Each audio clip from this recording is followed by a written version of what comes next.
ನಮಸ್ಕಾರ. ಸೆಮಿಫೈನಲ್ ಪಂದ್ಯದಲ್ಲಿ 89 ರನ್ ಬಾರಿಸಿ ಮ್ಯಾನ್ ಆಫ್ ದಿ ಮ್ಯಾಚ್ ಆಗಿ ಅತ್ತರು ಸಂಜು ಸ್ಯಾಮ್ಸನ್. ಬಳಿಕ ನೀಡಿದರು ದೊಡ್ಡ ಹೇಳಿಕೆ. ರೋಹಿತ್ ಮತ್ತು ಧೋನಿ ಕುರಿತು ಹೇಳಿದ್ದನ್ನ ಕೇಳಿದರೆ ನೀವು ಕೂಡ ಸಲ್ಯೂಟ್ ಮಾಡ್ತೀರಾ. ಹಾಗಾದ್ರೆ ಸುದ್ದಿಯ ಕಂಪ್ಲೀಟ್ ಮಾಹಿತಿ ಏನು? ಅಷ್ಟಕ್ಕೂ ಇಂಗ್ಲೆಂಡ್ ವಿರುದ್ಧ ಭಾರತ ಸೆಮಿಫೈನಲ್ ಪಂದ್ಯ ಗೆದ್ದ ಬಳಿಕ ಸಂಜು ಸ್ಯಾಮ್ಸನ್ ಹೇಳಿದ್ದೇನು ಗೊತ್ತಾ? ಹೀಗೆ ಇದರೆಲ್ಲದರ ಬಗ್ಗೆ ಈ ವಿಡಿಯೋದಲ್ಲಿ ಕಂಪ್ಲೀಟ್ ಆಗಿ ತಿಳಿಸ್ಕೊಡ್ತಾ ಹೋಗ್ತೀನಿ, ಆದ್ದರಿಂದ ಕೊನೆವರೆಗೂ ನೋಡಿ. ಆದರೆ ಅದಕ್ಕಿಂತಲೂ ಮುನ್ನ ನೀವು ಕೂಡ MS ಧೋನಿ ಹಾಗೂ ರೋಹಿತ್ರ ಅಪ್ಪಟ ಅಭಿಮಾನಿಗಳಾಗಿದ್ರೆ ಈ ಕೂಡಲೇ ಈ ವಿಡಿಯೋಗೊಂದು ಲೈಕ್ ಮಾಡಿ ಹಾಗೂ ನಮ್ಮ ಚಾನೆಲ್ಗೊಂದು ಸಬ್ಸ್ಕ್ರೈಬ್ ಮಾಡಿ. Sanju Samson what a clutch player. Back to back half century ಸಿಡಿಸಿ ಸತತ 2 ಪಂದ್ಯಗಳಲ್ಲಿಯೂ ಕೂಡ man of the match award ಅನ್ನು ಬಾಚಿಕೊಂಡಿದ್ದಾರೆ. ಇದರೊಂದಿಗೆ ಭಾರತವನ್ನ ಫೈನಲ್ಗೆ ಕೊಂಡೊಯ್ಯುವಲ್ಲಿ ಇದೇ ಆಟಗಾರ ಪ್ರಮುಖ ಪಾತ್ರ ವಹಿಸಿದ್ದಾರೆ ಅಂತ ಹೇಳಿದ್ರೆ ತಪ್ಪಾಗ್ಲಿಕ್ಕಿಲ್ಲ ಸ್ನೇಹಿತರೆ. ಟೂರ್ನಿ ಆರಂಭಕ್ಕೂ ಮುನ್ನ ಪ್ಲೇಯಿಂಗ್ 11 ಅಲ್ಲಿ ಸ್ಥಾನವಿಲ್ಲದೆ ಒದ್ದಾಡುತ್ತಿದ್ದ ಸ್ಯಾಮ್ಸನ್ ಇದೀಗ ಆಲ್ ಇಂಪಾರ್ಟೆಂಟ್ ಮ್ಯಾಚ್ ಗಳಲ್ಲಿ ಅಬ್ಬರಿಸುವ ಮೂಲಕ ಭಾರತದ ಭವಿಷ್ಯದ ತಾರೆಯಾಗಿ ಮಾರ್ಪಟ್ಟಿದ್ದಾರೆ.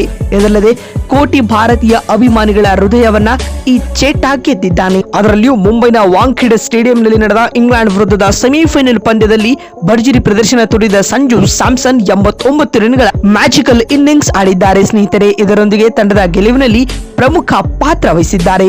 ಇದಕ್ಕೂ ಮುನ್ನ ಮುಂಬೈನ ವಾಂಖೇಡೆ ಸ್ಟೇಡಿಯಂನಲ್ಲಿ ಆರಂಭಗೊಂಡ ಈ ಸೆಮೀಸ್ ಪಂದ್ಯದಲ್ಲಿ ಟಾಸ್ ಸೋತು ಮೊದಲು ಬ್ಯಾಟಿಂಗ್ ಮಾಡಿದ ಭಾರತ 20 ಓವರ್ಗಳಲ್ಲಿ 7 ವಿಕೆಟ್ ಕಳೆದುಕೊಂಡು 253 ರನ್ ಪೇರಿಸಿತ್ತು. ಸ್ಯಾಮ್ಸನ್ 89 ಹಾಗೂ ಶಿವಮ್ ದುಬೆ 43 ರನ್ ಬಾರಿಸಿ ಟಾಪ್ 2 ಸ್ಕೋರರ್ ಎನಿಸಿಕೊಂಡರು.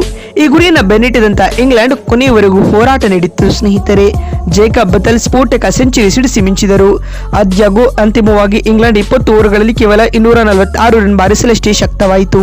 ಈ ಮುಖ್ಯವಾಗಿ ಭಾರತ 7 ರನ್ಗಳ ರೋಚಕ ಗೆಲುವು ದಾಖಲಿಸುವ ಮೂಲಕ ದಾಖಲೆಯ 4ನೇ ಬಾರಿ T20 ವಿಶ್ವಕಪ್ನ ಫೈನಲ್ಗೆ ಕಾಲಿಟ್ಟಿದೆ ಸ್ನೇಹಿತರೆ. ಇನ್ನು ಇಂದಿನ ಪಂದ್ಯದಲ್ಲಿ 89 ರನ್ಗಳ ಬಿರುಸಿನ ಆಟವಾಡಿದ Sanju Samson player of the match award ಬಾಚಿಕೊಂಡಿದ್ದಾರೆ. ಮತ್ತು ಭಾರತ ಪಂದ್ಯ ಗೆದ್ದ ಬಳಿಕ ಮಾತನಾಡಿದ ಅವರು ಭಾವುಕರಾಗಿ ಈ ರೀತಿಯಾಗಿ ಹೇಳಿದ್ದಾರೆ. ಭಾರತದ ಗೆಲುವಿಗಾಗಿ ಈ ರೀತಿಯ ಆಟವನ್ನು ಆಡುತ್ತಿರುವುದು ನಿಜಕ್ಕೂ ಹೆಮ್ಮೆ ತರುತ್ತಿದೆ. ನಾನು ಫೈನಲ್ನಲ್ಲಿಯೂ ಇದೇ ಆಟವನ್ನು ಕಂಟಿನ್ಯೂ ಮಾಡಲು ಎದುರು ನೋಡುತ್ತಿದ್ದೇನೆ. ನನ್ನ ವೈಯಕ್ತಿಕ ಕಾನ್ಫಿಡೆನ್ಸ್ ಈಗ ಇನ್ನೂ ದುಪ್ಪಟ್ಟಾಗಿದೆ ಮತ್ತು ನನ್ನ ಪ್ರದರ್ಶನದ ಬಗ್ಗೆ ನನಗೆ ನಿಜಕ್ಕೂ ಹೆಮ್ಮೆ ಇದೆ ಎಂದು ಸಂಜು ಸ್ಯಾಮ್ಸನ್ ಹೇಳಿದ್ದಾರೆ. ಮಾತು ಮುಂದುವರೆಸಿದ ಅವರು, ನಾನು ಈ ಪ್ರಶಸ್ತಿಯನ್ನ ಜಸ್ಪ್ರೀತ್ ಬುಮ್ರಾ ಅವರೊಂದಿಗೆ ಹಂಚಿಕೊಳ್ಳಲು ಇಚ್ಛಿಸುತ್ತೇನೆ. ಪಂದ್ಯವನ್ನ ಬದಲಿಸಿದ್ದು ಆ ಆಟಗಾರನೇ.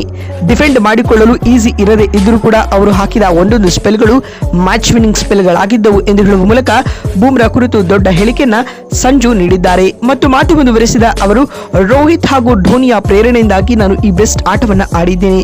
ಅವರಿಗೂ ಕೂಡ ನನ್ನ ಈ ಇನ್ನಿಂಗ್ಸ್ ಸಮರ್ಪಿಸುತ್ತೇನೆ ಎಂದು ಹೇಳುವ ಮೂಲಕ ದೊಡ್ಡ ಘೋಷಣೆಯನ್ನ ಸಂಜು ಸ್ಯಾಮ್ಸನ್ ಮಾಡಿದ್ದಾರೆ ಸ್ನೇಹಿತರೆ. ನಿಮ್ಗೆ ನೆನಪಿರಲಿ, ಈ ಮ್ಯಾಚ್ ನೋಡಲು ಟೀಮ್ ಇಂಡಿಯಾದ ಇಬ್ಬರು ಮಾಜಿ ಕ್ಯಾಪ್ಟನ್ಗಳಾದ ರೋಹಿತ್ ಹಾಗೂ ಧೋನಿ ಕೂಡ ವಾಂಖೇಡೆ ಸ್ಟೇಡಿಯಂನಲ್ಲಿ ಅಟೆಂಡೆನ್ಸ್ ಹಾಕಿದ್ರು ಸ್ನೇಹಿತರೆ.